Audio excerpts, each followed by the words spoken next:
Thank you very much for joining us at the Tavistock. This is our penultimate centenary event. We've had a long series of events over the last months, been fascinating on many different fronts, looking at some of the contemporary issues for us and you in psychoanalytic and systemic practice.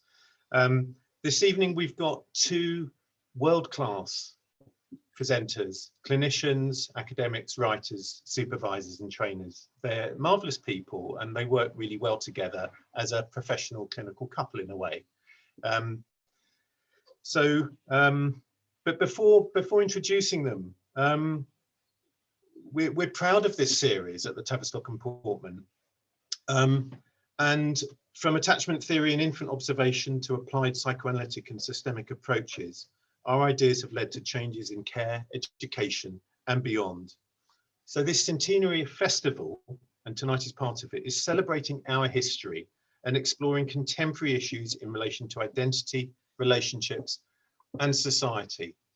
And I'm sure if you're joining for personal or professional reasons, you'll know that being part of a couple during lockdown has been something of a new experience, and one which we'll hope you have some interest in and also some experience of, possibly. But so my name's Tim Kent. I'm the Director of Adult and Forensic Services here at the Tavistock.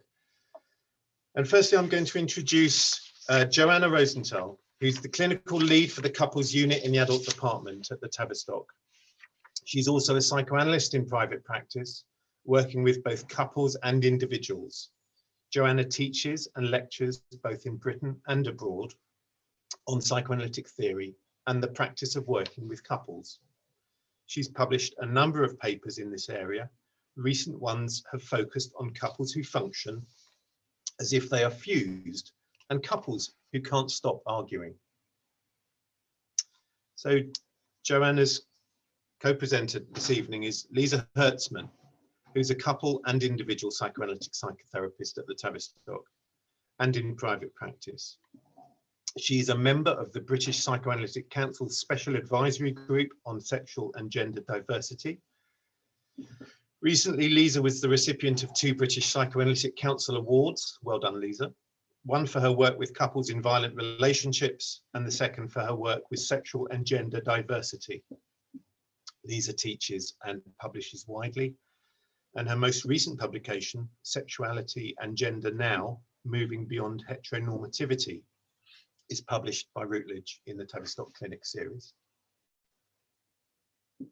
So we're going to give you all a chance to listen. We're going to turn the chat off whilst our colleagues talk, and then there'll be some time for comments and questions and answers towards the end of the discussion this evening. We're not going to have a break because it's not such a long talk this evening. And just a final note, I don't know how much you'll know about the Tavistock and Portman, but we are a free NHS resource for ordinary people. And that's quite a rare thing to provide in the world of couples psychotherapy particularly. And for anyone who might be a referrer or trying to understand who might be suitable to refer for couples therapy, it's something that may have at times in the past, one could say this of psychotherapy in general, be associated with education, class, and race. And it's worth questioning the assumptions you might make, consciously or otherwise, about who can be appropriate and who can be referred and why. So I'm going to pass you over to Jo. Good evening, Jo. Thank you. Well, welcome to everybody this evening. Oh, actually, that's taken over the picture of my script. Okay. How do I? No, I can't get it back. This presentation is about couples. Based on our clinical experience in the couples unit here, I'm going to start by talking about closeness and space in couple relationships. And then my colleague Lisa Hertzmann is going to take over and focus on couples in lockdown. Just before I start though, I want to set the context of our work. Here in the couples unit in the NHS, as Tim has described, we see a highly diverse population. Couples who are together, couples who've separated, and couples who choose to live apart. We found that the ideas underpinning our therapeutic approach, and which the evidence supports, are applicable to couples regardless of culture, race, ethnicity, disability, class, sexuality, gender identity, and diverse relationship configurations. We both long to love and be loved, but it's also frightening and threatening to one's sense of oneself. It's important to recognize that it's easier to fall into anger, rage, and hatred than it is to be loving and intimate. And I quote Robin Skinner, "Most of us fear the extremes of pleasure, joy, and love, far more than hate, anxiety, and despair. The negative emotions close us in upon ourselves, tether us safely to the ground, help us to feel clearly defined.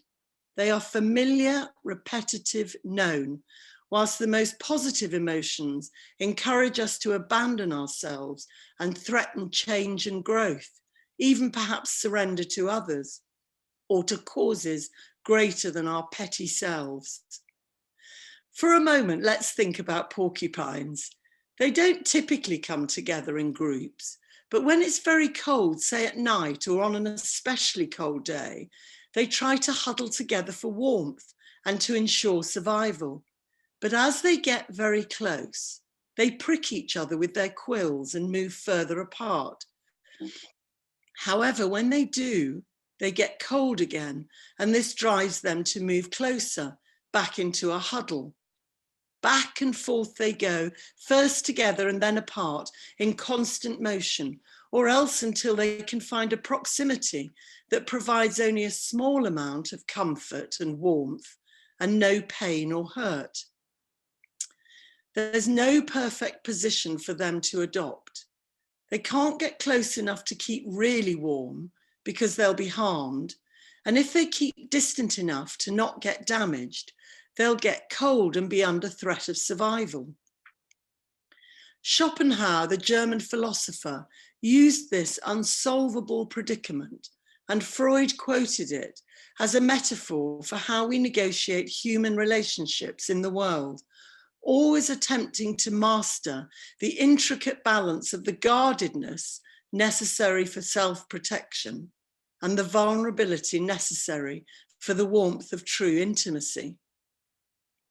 I believe we can also look at the porcupine's dilemma as a metaphor for the predicament of being in a couple relationship.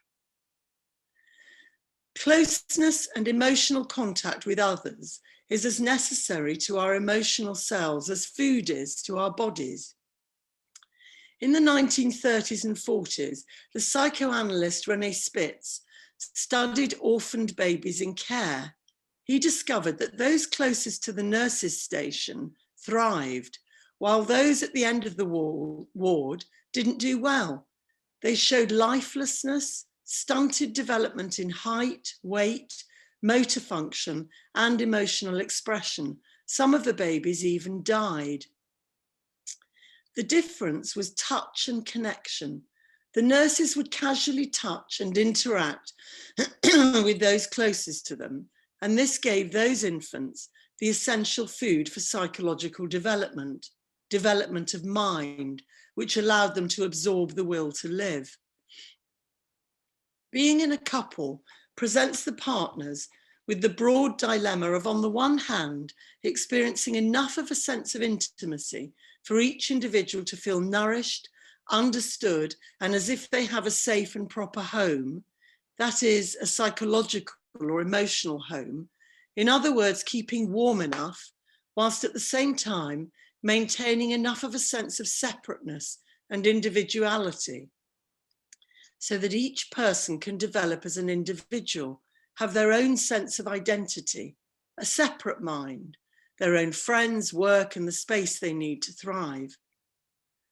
In a couple, there's a similar dilemma to the porcupines, and it's likely that this constellation is present right from intimacy. from infancy. There's a longing for closeness, merger even, a kind of emotional return to the womb, a removal of all pain. But once nearing or in that merged state, then a feeling of suffocation looms, a threat to survival as an individual, and there's an urge to either lash out aggressively or move away. Like the porcupines at night, there's something important about how hard it is to get a workable balance between intimacy, which threatens loss of self, and distance, which threatens isolation. We have a deep wish for and deep anxieties about intimacy. I want to highlight this as we very often see this dilemma at work in adult couple relationships. One immediate challenge is that each partner has different needs for closeness and different needs for separateness and space. And in addition, each person's needs change on a daily basis or even minute to minute, according to what else is going on in their lives.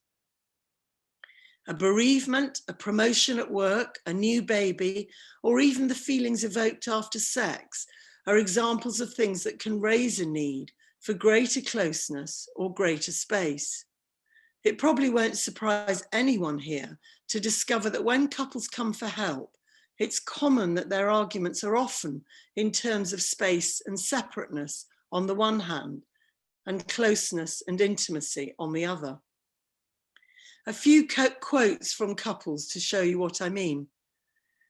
He goes out too much. He stays in too much. He's always under my feet. She tells her friends everything. She's close with them, but not me.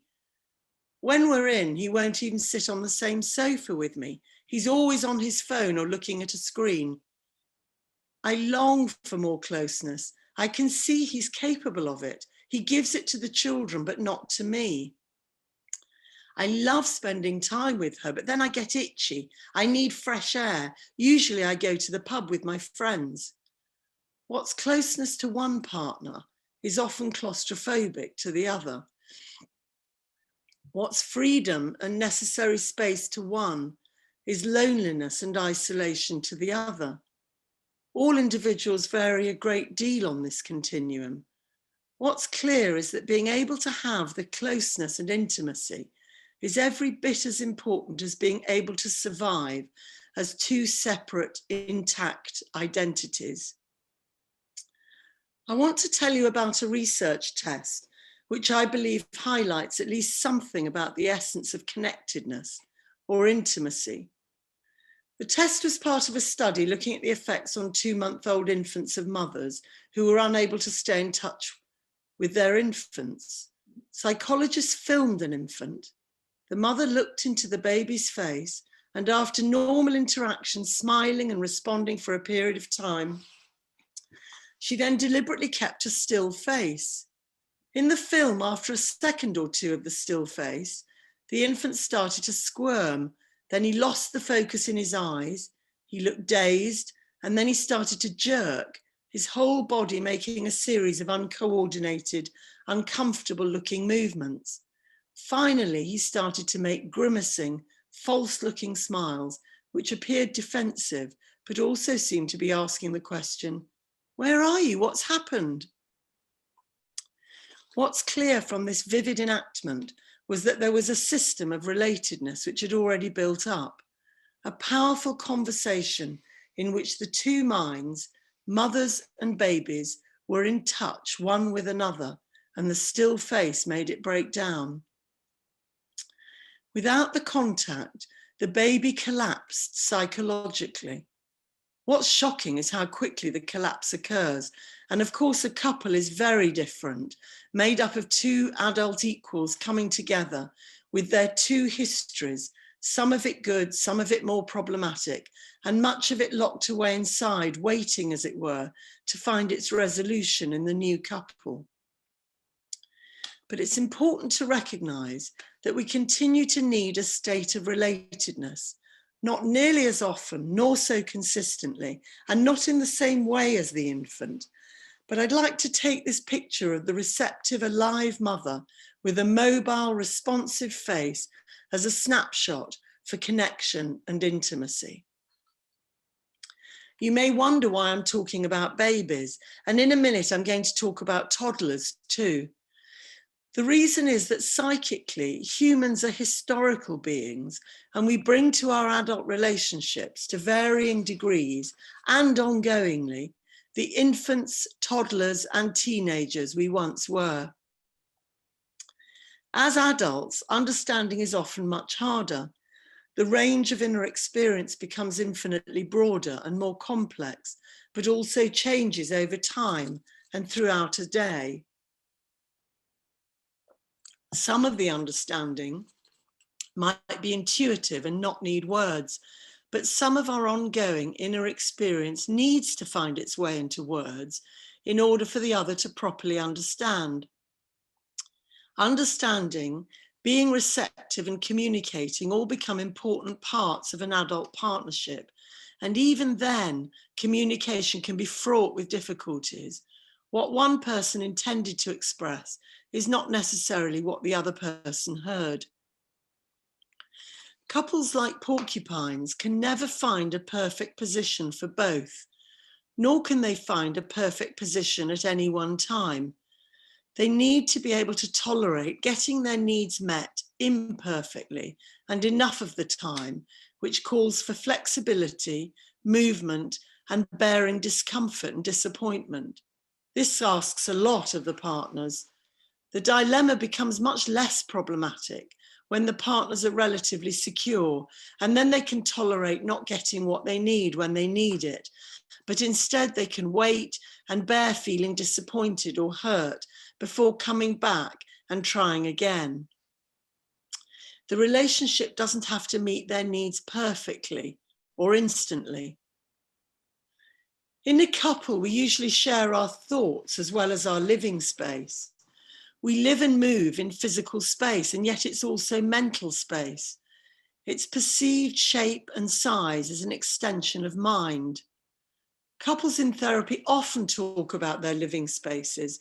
They complain of the other's mess or dirt, or the other's hoarding, which means there's no space left, or being crowded out in the kitchen, often whilst cooking, feeling intruded upon or watched, criticised or controlled. The thing is, the physical space we share is also a psychic space. In Britton's words, it's a room housing the mind of the other, and it's furnished by the thoughts of the other.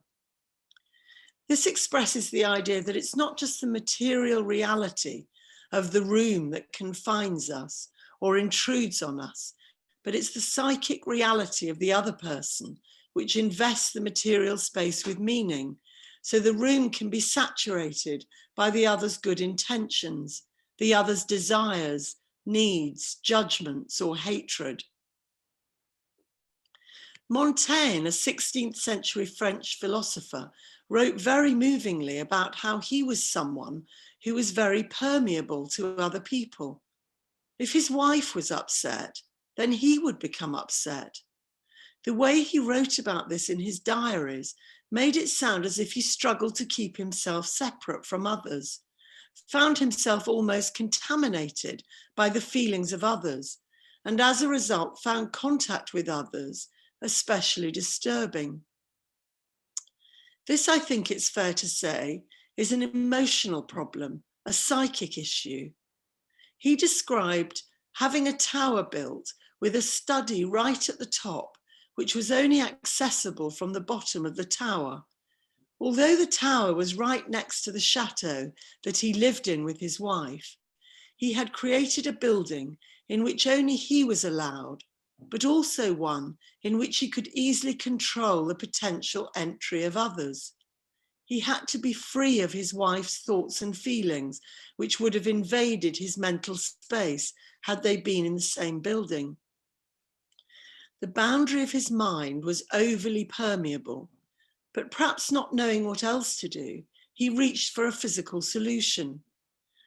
By controlling the architecture of his workspace and the way it connected to his home, he created a physical boundary in which he was able to keep others out. And this way, he seems to have attempted to create a boundary for his own mind. Montaigne seems to have found it difficult to hold on to his own separateness. There are other people that find it equally difficult to allow intimacy, and a whole spectrum in between. Over the years of seeing couples, I've noticed that often when couples are struggling to maintain a psychological separateness, they might resort to physical solutions, as he did. For example, leaving the house, going into separate rooms, rigidly dividing up the tasks, or even leaving or threatening to leave the relationship.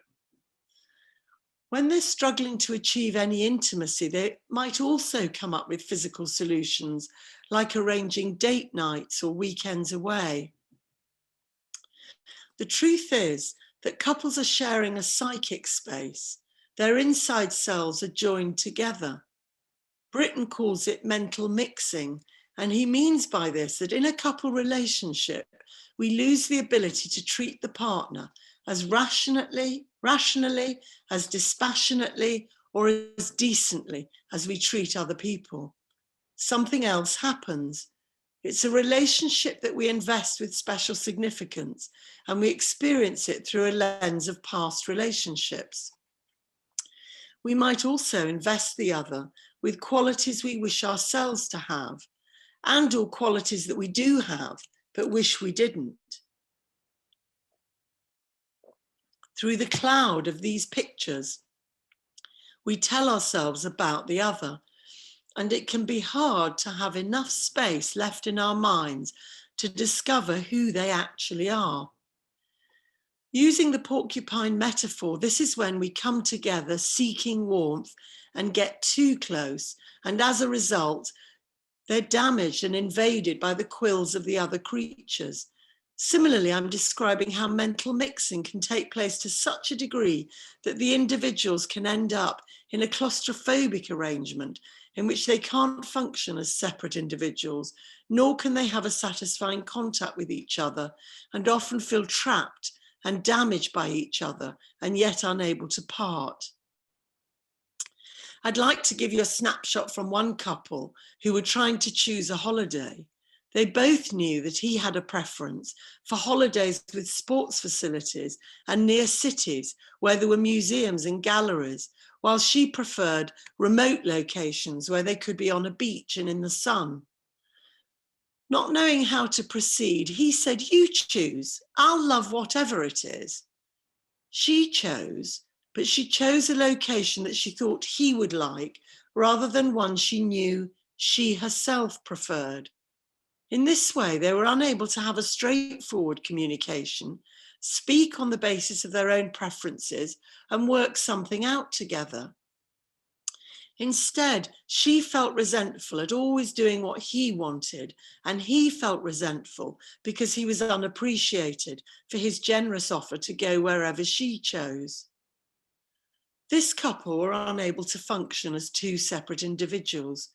They tended to understand the other through their own experience, and therefore gave each other a repeated experience of not being understood, which was desperate for them both. This couple hated the fact and experience of there being a separate and different other, and worked hard to obliterate their differences, which led to frequent arguing and a sense of loneliness for them both. For the partners in a couple to understand each other, each needs to be able to put themselves in the other's shoes and understand, but also tolerate the differences. Usually people can only offer this kind of understanding and containment if they've previously been in receipt of it themselves and have built up a capacity to be separate individuals with intact minds. In the therapeutic work, we rely on the notion of containment. It's a process that many caretakers offer to babies and children all the time, which helps them build up a psychic map, a sense of what they're feeling, where they are and who they are. But a process of development also eventually involves a taking in of this capacity itself. so that they come to be self-reflective, understanding their own emotional states, as well as becoming able to offer this to others. In a couple relationship, there's an enormous difference between individuals who've been in receipt of a containing relationship and can bear emotional pain, and as a result think and talk about their experience, even when it involves painful losses, and those who act on their experience in order to evacuate or get rid of it. To be clear about what I mean, please imagine two toddlers, both about 2 years old, being cared for by their mothers. On the imagined day in question, they've both played happily, eaten well, and had a nap after lunch. For a short while, each of their mothers left the room, and then instead of the mothers returning, a slightly known family friend came into the room instead. What was crucial was the different way they responded to this unexpected, strange experience. The first child, on realizing it wasn't mummy, had a meltdown, threw himself on the floor, screaming loudly, sobbing uncontrollably, and flailing his limbs. His distress seemed to be anxiety, rage, and misery indistinguishably mixed together. This outburst continued for a long time. It was almost impossible to reassure or comfort him. The second child showed significant differences. When the friend entered the room, the child's face lit up. At first glance, he'd assumed his mother had returned. When he realized this wasn't the case, he almost burst into tears. His struggle was apparent. In a few minutes, however, he managed to respond to the friend with an expression of resignation and tentative friendliness, as if to say, well, you aren't mummy, but you're known and nice, and I'll still relate to you and make the best of it. It was the way that each of them managed the emotional experience differently that was so significant. Baby one showed no observable capacity to contain or master painful emotions. He suffered the pain, but he showed no capacity to bear it. Baby two, however, showed signs of an emerging individual who has begun to manage some of his emotional experience within himself through a recognizable effort to accept the painful reality that could not be modified. One result of his capacity to bear the pain of disappointment was his ability to go on to relate to a new person, despite his continued longing for his mother. Baby two has started to develop a mind of his own, within which he can bear and digest painful feelings, a bit like building up a digestive system for his emotional experience. It's the building up of this digestive system, his or her own mind, that is necessary for the person to be able to stand alone as a separate individual. Something that's necessary for being available for an intimacy with another. You could say baby one hasn't accepted the painful reality that his mother was separate and not under his control. He also experiences her absence as an attack on himself. We can then wonder, what does a couple relationship look like when both partners have a vigorous baby one inside them? Just imagine for a moment of distress. Partner A might turn to the other in the hope that the other can provide the containment and understanding that they haven't had previously. What's unfortunate is that partner B, perhaps also with a vigorous baby one part, is likely to experience this as criticism, and instead of offering understanding, containment, may well exacerbate things further by becoming angry or dismissive, which in turn is likely to provoke partner A to greater heights of pain, rage, and distress. In relationships like these, the couple can easily find themselves trapped in a vicious circle, so that partner A is seeking proximity and understanding, whilst partner B feels increasingly attacked or intruded upon and needs space. The more partner B seeks space, the more anxious is partner A, who seeks proximity, desperate for understanding more and more. And it's this kind of scenario that can escalate into a very heated up dynamic and lead to violence. During lockdown, we've learnt new ways of being and interacting in our spaces.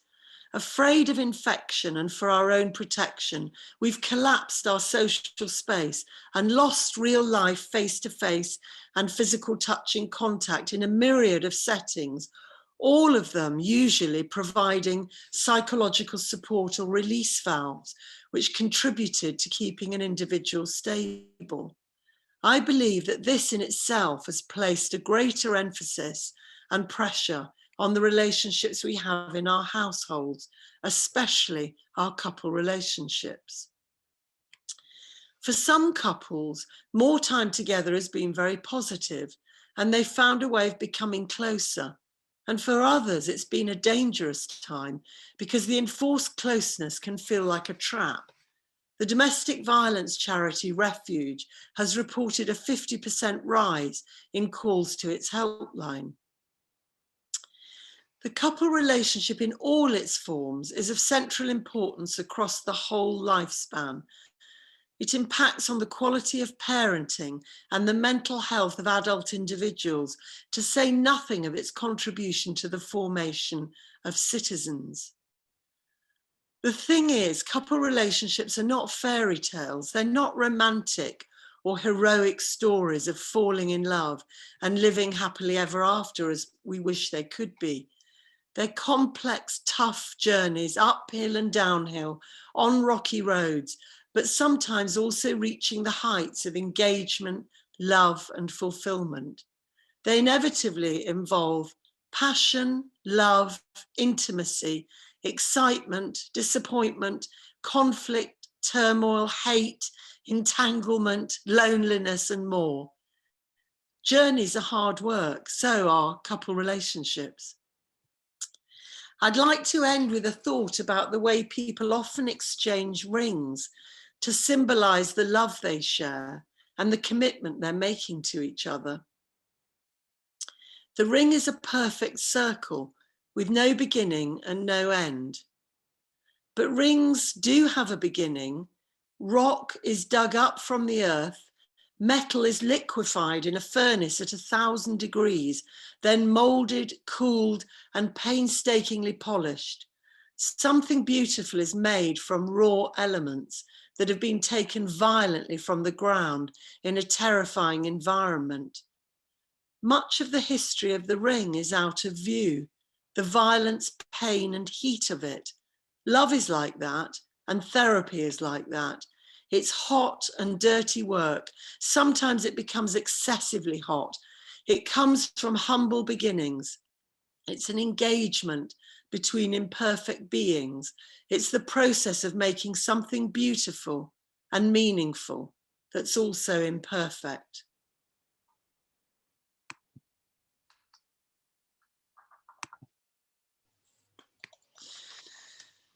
Excellent, Jo.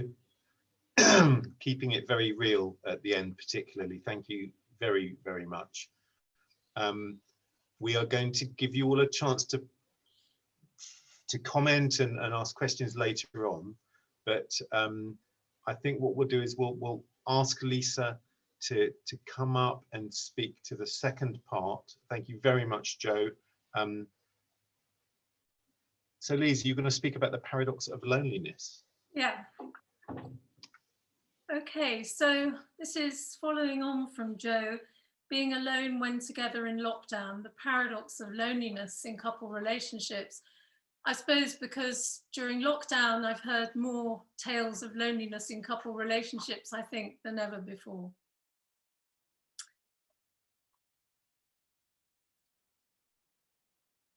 So I'm going to talk about the capacity to be alone and what this means for couples, especially in lockdown. I'm going to describe the links between the development of the capacity in childhood and what happens in adult couple relationships when it goes awry. I will also give a case example of a couple for whom the development of the capacity to be alone was thwarted in childhood, and how during lockdown, the difficulties with space and being alone led to conflicts between them, which became violent. Okay. Got some funny red squiggles on the screen. My apologies about that. I don't quite know how I've done that. Never mind. The porcupine spikes can make intimate relating challenging, but of course there are other kinds of spikes that we've been concerned with in the past year. The protein spikes of coronavirus and the spikes in infection rates. The virus has had a direct effect on our capacity to be in close proximity to others. Many have felt alone and cut off. However, there's a difference between loneliness and being able to be alone, and it is the capacity to be alone that I'm going to talk about tonight. I think that kind of says it all, really. How are we going to manage this? All couples have had to adjust somehow during lockdown, and broadly we've found two categories of adjustments. There are those that seem to have found a way of changing their usual positions. Some have even managed to get closer. In the absence of other sources of satisfaction underpinning a separate identity, for example, work, colleagues, friends, hobbies, they have flexibly found a way to meet each other's needs. But then there are the couples where flexibility hasn't been possible, where they felt trapped, suffocated, and their relationship becomes explosive or even violent. What is noticeable is that the capacity to be alone within a relationship and truly allow the other to be alone is a real struggle. When one partner expresses the need to be alone or separate, it can feel to the other as if they've kind of gone off with someone else. How a couple negotiates this can provoke powerful feelings because they feel excluded from the other's private world, both left out and left alone. Whether they're only down the garden shed, it doesn't matter. It's the feelings that are so intense. Freud wrote about this in 1930, highlighting how the space between partners in a couple can collapse and a sense of merger takes hold. He said, "At the height of being in love, the boundary between the ego and the object, or we would call that self and other, we might say, threatens to melt away. Against all evidence of his senses, a man who is in love declares that I and you are one, and is prepared to behave as if it were a fact." Now, the way we think about this is that actually we think this is necessary and appropriate when falling in love. But over time, it's not hard to see how, if partners believe that they are one, my other half, as they sometimes say, then all sorts of expectations of each other follow, because it is assumed unconsciously that the other doesn't have a separate mind. Donald Winnicott was a paediatrician and psychoanalyst, and perhaps you've heard of many of the ideas that he developed, such as that of a transitional object and the concept of a good enough mother. There's much to say about this concept, but within it is the idea that the mother must only be good enough and be able to disappoint their baby, so that the baby can learn to manage having its needs met in an imperfect and a kind of approximate way. Winnicott also wrote about the capacity to be alone and how crucial it is in an infant's development. He said, "The basis of the capacity to be alone is the experience of being alone in the presence of someone. Theoretically, there is always someone present, someone who is equated ultimately and unconsciously with the mother, the person who in the early days and weeks was temporarily identified with her infant and for the time being was interested in nothing else but the care of her own infant." Now, obviously, his terminology is very gendered, but what's important about what Winnicott is saying here is that the capacity to be alone is a paradox, because for the baby to be alone depends on another being present. When things proceed well, the capacity to be alone will have involved a caregiver who allowed their child to be alone.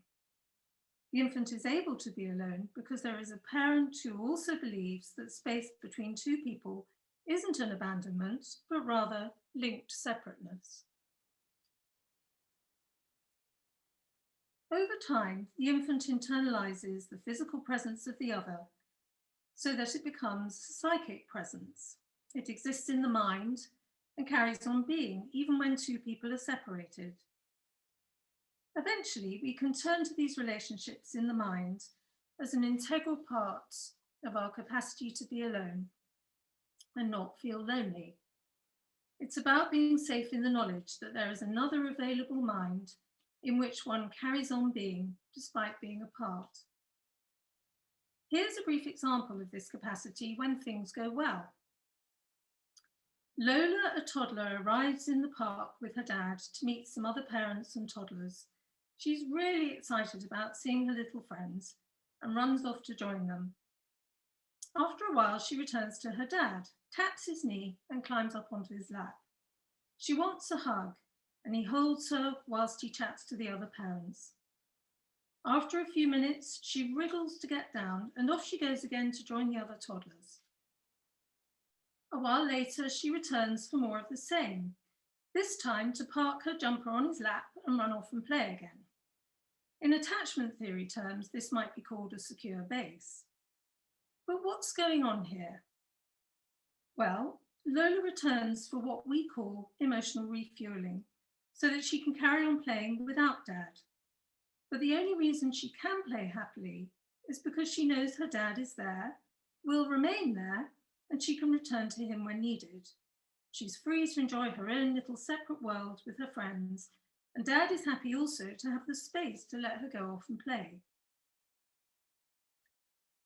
Throughout life, the capacity to be alone, whilst connected to another, continues to develop if things go relatively well. Of course, there are temperamental differences. There are those that thrive on company and those who prefer more solitude. But perhaps what unites our human experience is the need for connection, however much or however little of it we may wish for, and within it, the need to be understood, to be known, and to be loved. Lola's capacity to be alone with her friends, separate but linked to her dad, was firmly embedded inside her. She was confident that her dad wouldn't drop her from his mind.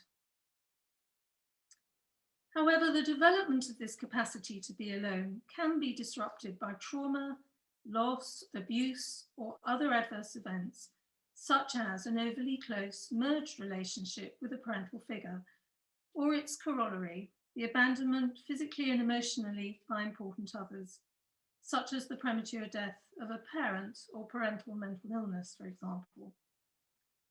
So here's another example of when things don't go so well, another toddler. Isaac won't sleep. His mum, Safi, puts him to bed, but he just won't settle. He screams and cries, and eventually mum gets him up and brings him downstairs. After a while, he looks tired, so she tries again to put him back to bed to sleep, but the same thing happens. Eventually, Isaac and Safi are both so exhausted and fall asleep in his bed together. Safi wakes up at 3 a.m. and finally goes to her own bedroom. This is a nightly occurrence. So what's happening here? Well, if I tell you a bit of background about Safi, it might make more sense. Safi is terrified of leaving Isaac alone in case something happens. She doesn't want him to be lonely at night if he wakes up. As a child, Safi's mum had chronic fatigue and was often ill in bed. No one thought to explain to Safi about her mother's condition, so she was left alone with the enormous worry that her mother might die. Safi used to stay awake at night to check her mother was still breathing, peeping around the bedroom door. For Safi to be separate from Isaac would, in her mind, to repeat the experience of him being alone. She didn't want him to suffer as she had done. But of course, Isaac wasn't being given the chance to develop this capacity to be alone and settle himself down, because Safi's childhood experience of being alone had been so distressing for her. There was no space between her and Isaac, but neither was there space in her mind between past and present. Time had collapsed. I've come to think about the capacity to be alone, for some, may not just be achieved once in development, but rather may need to be managed and refound in different stages of life. For some, it may even need to be found for the first time in an adult couple relationship. So I'm going to give a clinical example now of a couple to illustrate what can happen in an adult relationship where the capacity to be alone went awry in development. Fiona and Eva are a couple who've been together for about 7 years. They both have successful careers in business. Initially, they'd agreed on a monogamous relationship, but in recent years, they had negotiated an open relationship between them. Fiona had been particularly keen on this idea, and although Eva agreed to it, it wouldn't have been her preference. The opening up of their sexual relationship was, in their description, a way to find something sexually exciting connected to their community, like family, but where they maintained their exclusive relationship for themselves.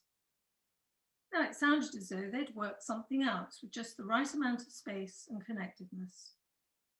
Things had been good until lockdown, but with lockdown, the open nature of their relationship came to an abrupt halt.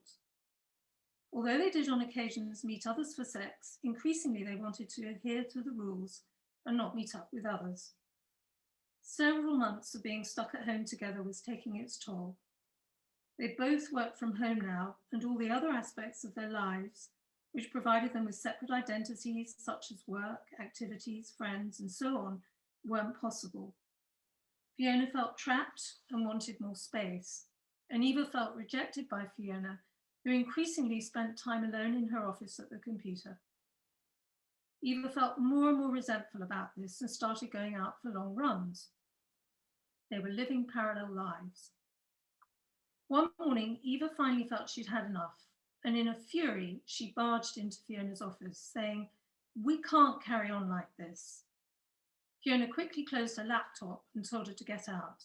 Eva said, "It's my house too. I can go where I like. And why are you suddenly closing your laptop? What's going on?" Fiona got up, stood in front of Eva and shouted at her again to get out. Eva refused and the argument got worse.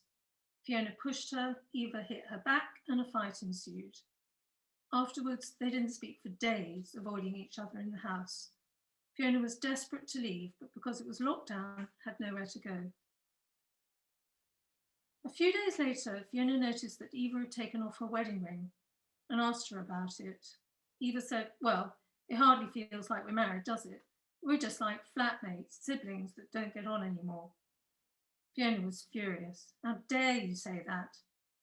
This time, Eva asked Fiona to leave the room, but Fiona refused and stood in the doorway.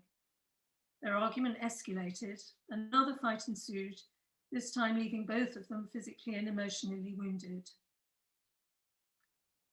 So how do we begin to work with this kind of presentation? Well, it takes time, but we believe it's important to understand both their histories and the unconscious factors driving their difficulties.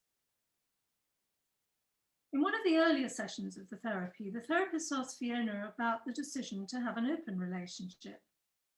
They replied that they wanted some space in the relationship, not to be stuck to one other person who might, as Fiona put it, suck up all the oxygen in the room. They both laughed, but it didn't feel funny to the therapist, who wondered whether something more difficult and angry was being exposed. The thoughts going through the therapist's mind went something like this. What was it about being alone with the other that was such a problem and to be avoided? Why had they assumed they might be stuck to the other, or that one of them would suck up all the oxygen? And what was the laughter about? A sort of decoy, perhaps, to move them and the therapist away from more difficult, angry feelings? What had happened in childhood that might be driving some of these problems?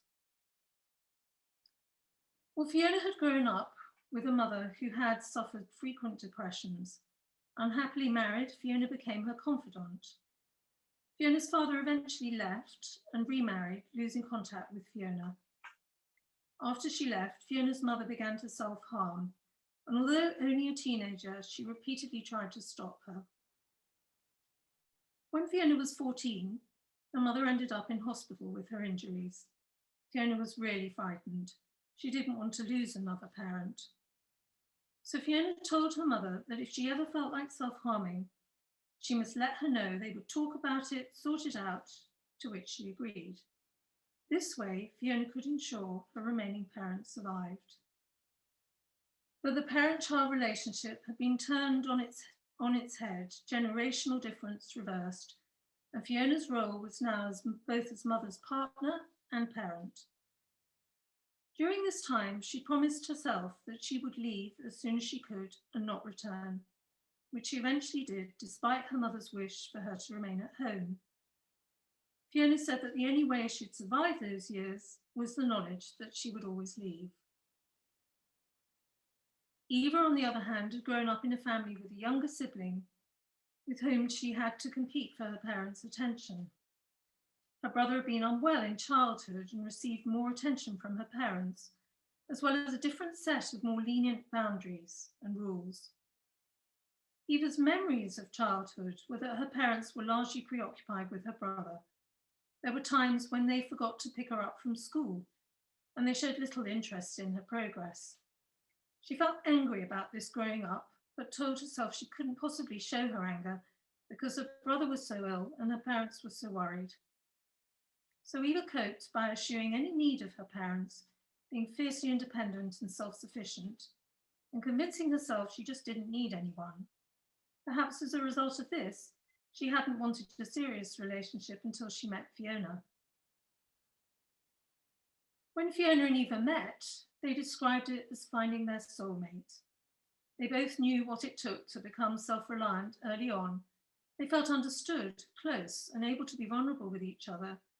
They recognized that they suffered similar deprivations as children. However, they failed to notice that the solutions they worked out in order to emotionally survive were radically different. And this different medicine they used to soothe the same pain away came to test their relationship when the pandemic turned their whole world upside down. Fiona and Eva had both grown up with parents who didn't have space in their minds for them, and consequently, they had never fully developed this capacity to be alone whilst being in the presence of another. These feelings from the past, Fiona's needing to get away, and Eva feeling second best and overlooked, were happening in the present, as if neither of them had been able to escape their histories. Fiona felt suffocated with Eva, but it was hard to find a way to tell her about it without causing an argument. Eva, on the other hand, felt that Fiona was always making space for other things and putting her second.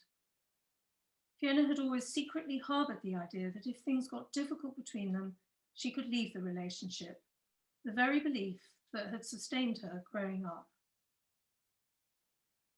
But during lockdown, Fiona couldn't get away, and her lifeline was cut off. It made the therapist think about the oxygen supply.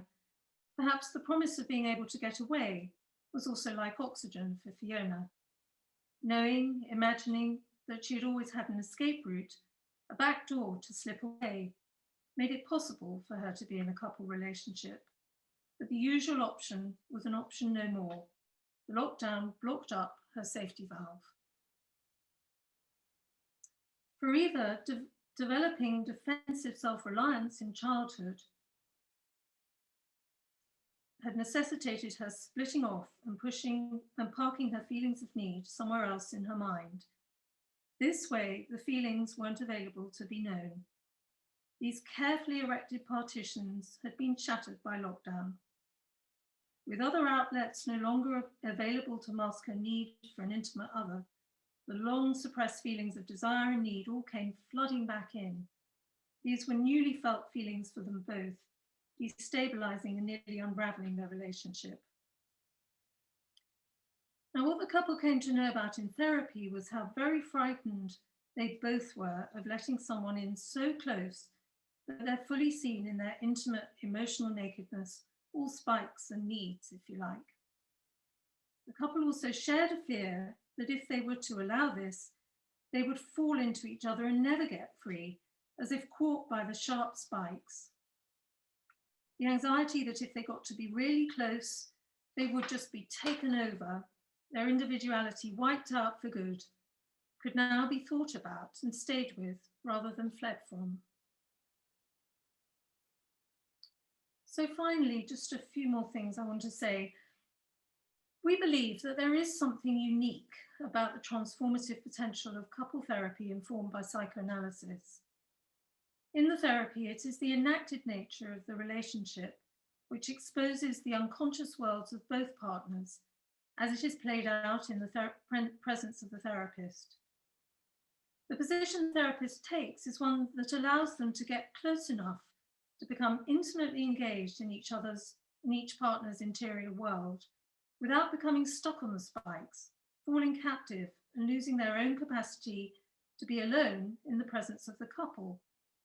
Rather, the therapist inhabits a space which is that of linked separateness. Finally, we shouldn't underestimate what it takes to maintain a couple relationship of whatever kind. It is a major task in our development to find separate and distinct space in a relationship. As James Fisher puts it, the capacity to pursue the truth of one's own experience and also to tolerate the truth of another's experience, acknowledging and taking the meaning of the other's experience without losing the meaning of one's own, especially when these experiences not only differ but conflict, is a major developmental achievement.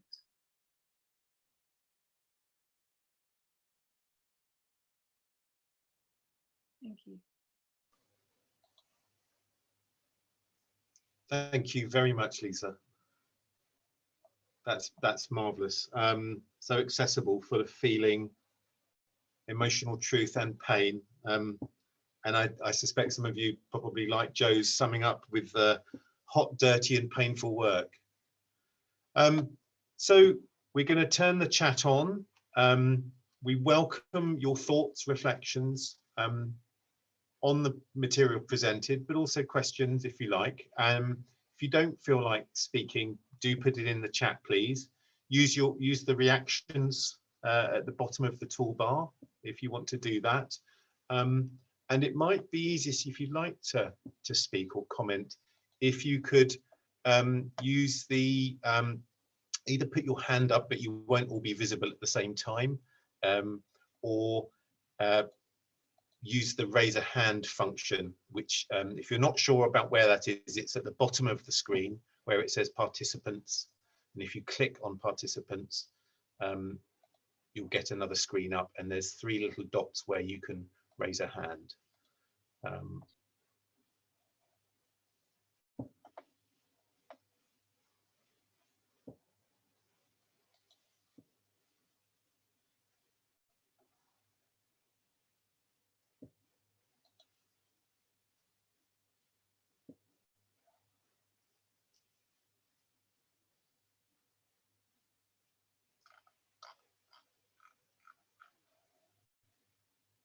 You can also just call out.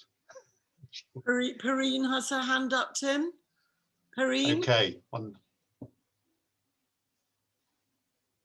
Please, Perrine.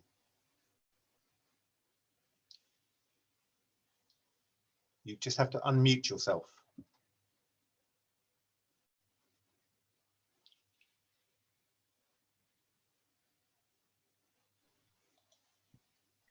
It's a button in the bottom left. Yeah. It's not working. No, it is. Sorry, it wasn't allowing me to do it for a bit. Thank you very much, both. That was so interesting. That question of finding the right distance between two partners in a couple is so essential. I was just thinking about how with some couples, not having the possibility of entertaining the fantasy of escaping seems to calm things down. It's like, well, I can't get out. I can't get away from this. So I'm just going to have to deal with it. And it can be quite positive. It seems to be, there isn't that fantasy of always, well, I can always leave. I can always get out. And that can have quite a productive, positive impact, I think. I don't know what you think of it, either one. I think I've noticed that too, and I've noticed that there are couples who perhaps are relieved of the experience of constantly having to manage coming and going, like on a daily basis to work and back, or sharing each other with friends. And I've noticed that that's as well, sort of adding to what you're saying, Porine, has provided a kind of relief for some couples. And it feels less turbulent between them because of it. I suppose I just think it's quite a big thing to give up, isn't it? When you think you've always got a kind of release valve or a way out. I think sometimes when you're working that through, it can be quite a task.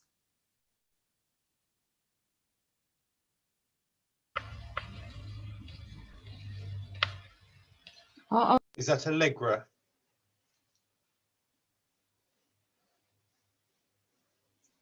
Yeah, I was wondering about how, it was a bit off stages. It felt a bit, the mention of violence in relationships felt, well, I guess violence as a way of negotiating closeness and separation. And it feels very, what's the word, of the moment, because everybody's aware of how domestic violence has become such an issue during lockdown. Obviously not invented by lockdown, but exacerbated by it. So I want to just return to that, because I guess that's a different model perhaps of what domestic violence is about. Not so much about power and control, more about a question of intrusion and space. Yeah. I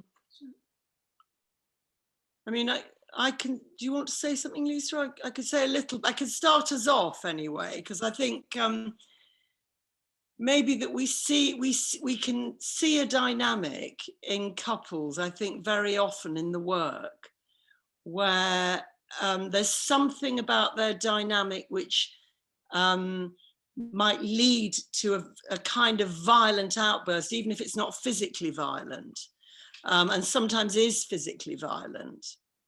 And I tried to describe it a little bit in my piece, where one of them, in a sense, feels like there's a threat to survival, is desperate for the proximity and closeness, or even to sort of stick themselves onto the other, and the other feels the exact opposite, that they need in order to survive the space.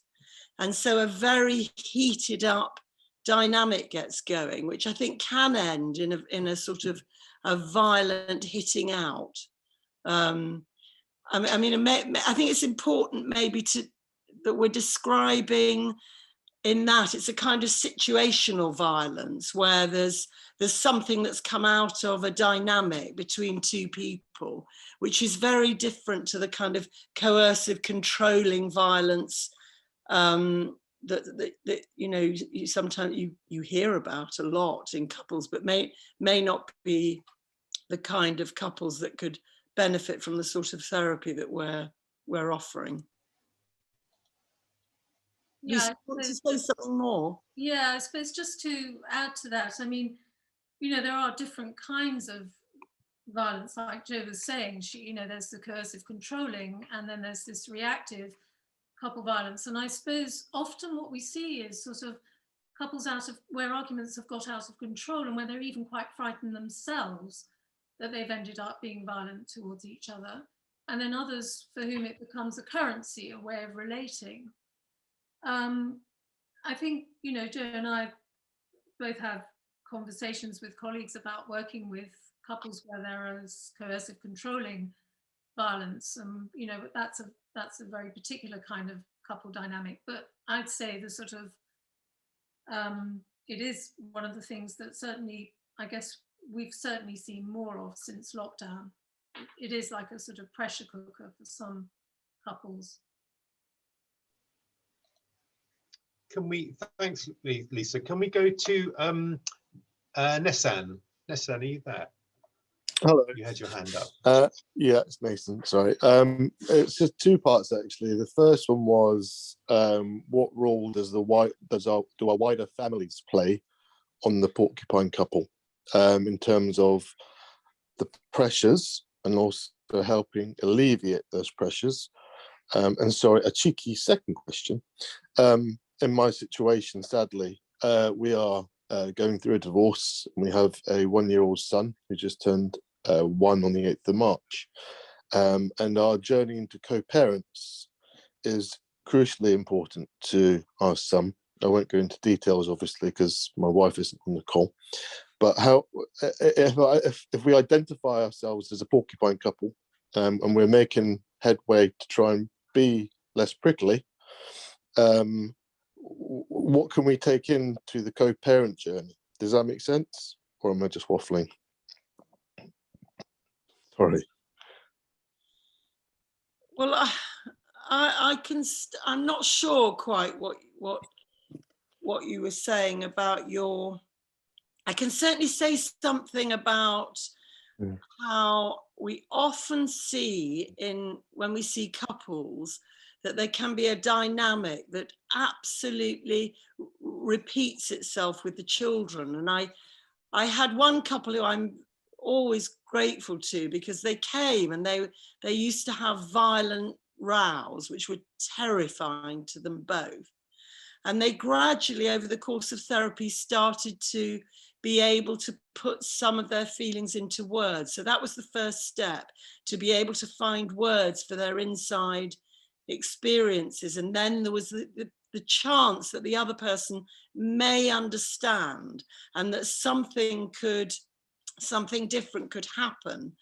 But what they managed in the course of that was to describe something they call the pressure. And I think it was a pressure that built up inside them that they didn't really have words for, that they used to pass on to each other.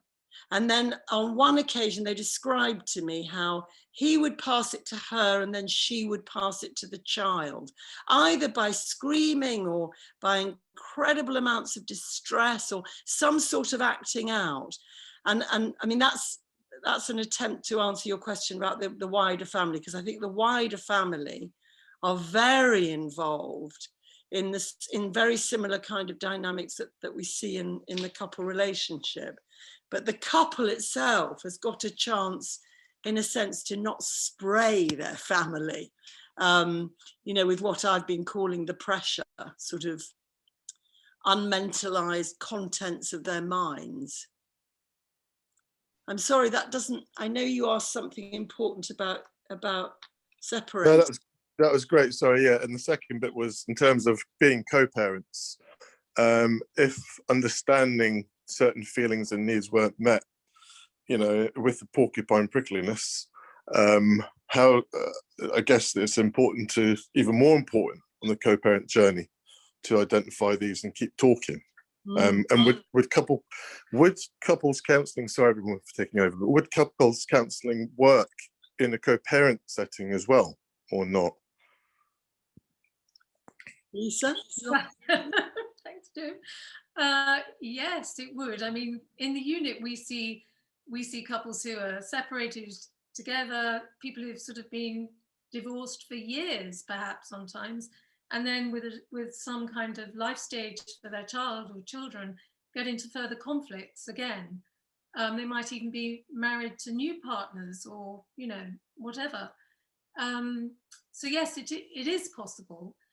I mean, one of the things that we have found in our work is that where a couple have had an acrimonious relationship, the danger to, you know, slipping into acrimonious co-parenting is much increased. So it's certainly very important to get help, because if a child grows up with that kind of conflict, the developmental outcomes for children whose parents are having a lot of conflict is not good.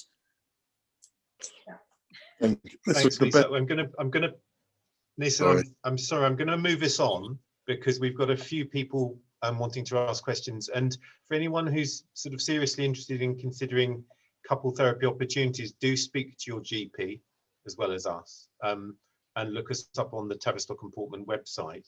And because I know this session will have touched a lot of people personally. You may have come to this because you're interested in thinking about couples, as well as for the professionals, students, trainees, and clinical colleagues there. Let's move to Haya Ironside. Hello, thank you. My question relates to an aspect of Leezah's talk when you were discussing the young child who maybe felt like a lack of care as a result of her sibling receiving more care because he was unwell. And I suppose if you take the kind of understanding that maybe siblings is also a form of a couple, I was wondering if you could both elaborate a little bit on different forms of sort of sibling relationships, and maybe how the sibling can like affect the adult, but also how the only child might learn about couples or might learn to be alone whilst not alone. Yeah, shall I start us off, Jo? Yeah. I mean, actually, a very good chapter comes to mind. There's an excellent book called Couple Attachments. And in that book, you will find a chapter on couples and sibling relationships. And I think they are incredibly powerful. I think often partners choose, you know, where they have had a good relationship with a sibling that has helped them survive something. Often that becomes a template for how to have a couple relationship. Or people choose partners that are not unlike the siblings that they've had and they've gotten on with. I think parents can find that very difficult as well, because they can feel very excluded by another couple. Don't forget that a sort of Oedipal configuration also works the other way around. So yeah, I would say that they're hugely important. I think with only children, I mean, I don't know, and I'm not sure I know enough about the evidence that exists for it, for example, but I would have thought that the key thing about the capacity to be alone may have a different meaning for a child who's an only child, actually, who's only stuck with both their parents, you know, with no other outlet. So those other outlets may be even more important for that child. Obviously, it depends on the temperament of the child. But yeah, I would say that there are many different kinds of couplings. And sometimes in the unit, we often, you know, we've got asked to see mother-daughter relationships or, you know, father-son relationships, where some of the kinds of ways that we work do apply to the kinds of relationships problems, you know, sort of couple dynamics, couplings that people have. I mean, you know, there are even articles about couples in the workplace. If you think about the workplace, there are couplings, there are mates, there are people who work together, like Jo and I. Tim described us as a couple at the start, but, you know, in many ways we function like a couple, so in some ways. Anyway, those are just some initial thoughts. Jo, did you? Thanks, Leezah. Shall we move on to, we've got a few more people wanting to speak, and quite a lot of comments in the chat, which I'm not sure we're going to have time to get to, but Jo and Leezah, if you get a chance, there's some questions about authors and books, and we can respond to that. Let's go to Natalia. You've been waiting patiently for a while, Natalia. Hi, thank you very much. Thank you to both speakers. I'm just wondering if you could just maybe very briefly talk to Gottman Approach and how that compares to what you're offering in terms of therapy. Sorry, I couldn't properly hear what you said. Yeah, just wondering if you could talk to Gottman Approach and how that compares to what you're offering. in terms of therapy for couples? There's some heavy breathing on the line, it seems. Yes. I think the words that she's using is the Gottman approach. Thank you. Ah, Yeah. I'm afraid I can't. I'm afraid I don't know. Do you want to tell us about the Gottman approach? Well, let me see if I can get. Not really. Well, I don't know. I'm not a therapist. So, but no, I don't think I can tell you in a few words. No. I think I'm a bit familiar with it. And I would say that probably our focus would be much more on the unconscious dynamics between the couple and how that relates to everyday reality. I know that Gottman does some of that, but I think there's a combination with behavioral exercises and things like that that you have to do. We don't generally give our couples exercises to do because we're working with a different paradigm, and also our interventions are targeted at a different part of the mind. So if you think about the unconscious, the pre-conscious, if you think about sort of the Freudian model of the mind, or even internal object relationships from other Kleinian and post-Kleinian theories, then our model of the mind dictates the way that we craft our interventions and train our trainees. So it is a different model. There's a lot that's very good about Gottman, and it has good outcomes. Someone's even put they've got their own website in the chat there. You can have a look at it, and their own outcome measures. All very interesting, you know, but our model of work is just different to that. Mm-hmm. Thank you. I noticed that someone had commented about having adult children move back in, or for that matter, stay with the couple in an unexpected way. And I expect for lots of you, lots of us, our household composition is different. Possibly we get less respite from each other, as well as our grown-up children or new incumbents, whoever they might be. So, you know, yes, it's going to have an impact. Joe and Leezah, what might happen under those conditions? Yeah, I think it's fascinating to become aware, and I suppose all of us have become aware of how much we relied on work, friends, all the gym, swimming, whatever it was that we all did, as a kind of psychic digestive process for us all, a sort of letting off of steam, or that in a way we worked out keeping ourselves stable. And without that, I think we are in a very different space.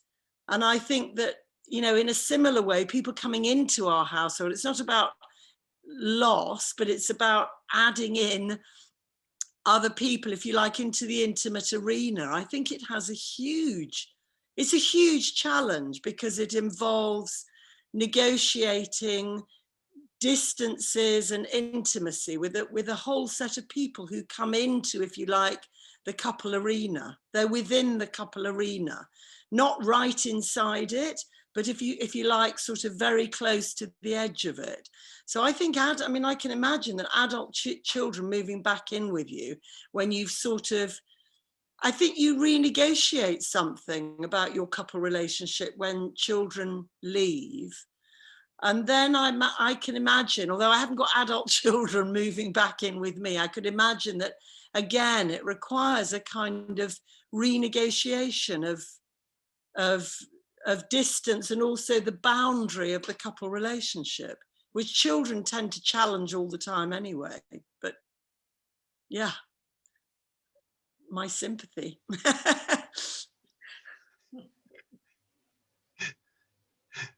Thanks, Joe. Quite. Lots of renegotiation. If you've been sitting on something you really want to say or ask, now's the time, because we've only got about 9 minutes.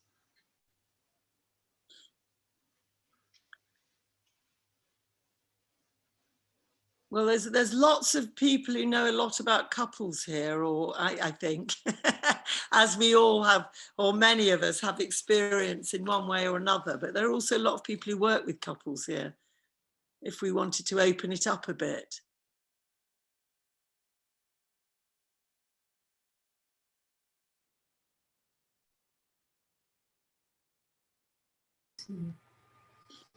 Can I ask a question? Bob. Yes. I was just thinking these repetitive patterns that both you and Leezah describe so beautifully that can happen in couple relationships. I was just wondering what the limits are and what everyone thinks we can achieve in our work with couples.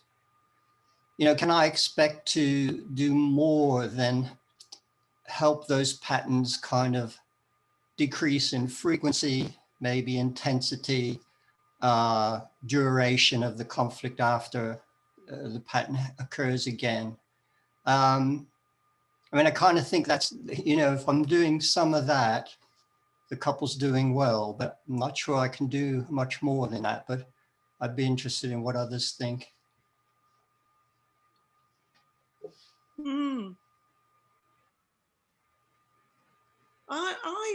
I think that when it's a fascinating question, I think, Bob, because it's so difficult to predict which couples are going to manage to use the therapy in a way and change a great deal, and which ones struggle to use it and change. But I think, even from my own personal experience, that once you become aware of some of these very powerful unconscious dynamics, that it opens up, I think it tends to open up a space where you feel utterly lost and you don't know what to do or how, or where to be or how to be a couple. And then there's a chance of finding some different ways of being together, which I think is where the work can be very rewarding and very exciting. I just want to say sort of something else, just following on from that. It is different for every couple, we see, and some couples will be able to make huge strides, and other will just be able to sort of make a little bit of a difference, and that can help a lot. But I suppose the other thing I'd say is that there's something about the enacted nature of couples therapy that is incredibly powerful and reaches people in ways that sometimes individual therapies don't or haven't. I'm not saying that's true of all people, but certainly that's been my experience, that it's not until people get into a couples therapy that things really begin to get better. And because it's something about being in a relationship that absolutely, like a laser really picks up on those internal bits, and, that makes a demand on us to have those available if the relationship's going to be fulfilling in some way. Thanks. It's certainly a very powerful intervention, and having been trained at one point in my own career by Joe, I found the couples work harder, but also more stimulating in many ways than individual or group psychotherapy.